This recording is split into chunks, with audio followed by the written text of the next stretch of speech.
టాలీవుడ్ ప్రముఖ నటుడు రాజేంద్ర ప్రసాద్ ఇంట్లో తీవ్ర విషాదం చోటు చేసుకుంది. ఆయన కుమార్తె గాయత్రి గుండెపోటుతో మరణించారు.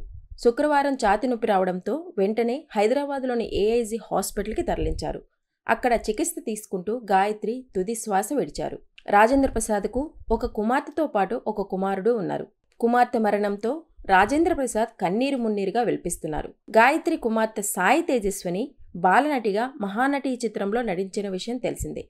ఇక మరోవైపు రాజేంద్ర ప్రసాద్ గతంలో తన కుమార్తె గాయత్రి గురించి మాట్లాడిన ఓ వీడియో ఇప్పుడు వైరల్ అవుతోంది. గతంలో జరిగిన ఓ ఆడియో రిలీజ్ కార్యక్రమంలో రాజేంద్ర ప్రసాద్ తన కుమార్తె గురించి మాట్లాడుతూ చాలా ఎమోషనల్ అయ్యారు.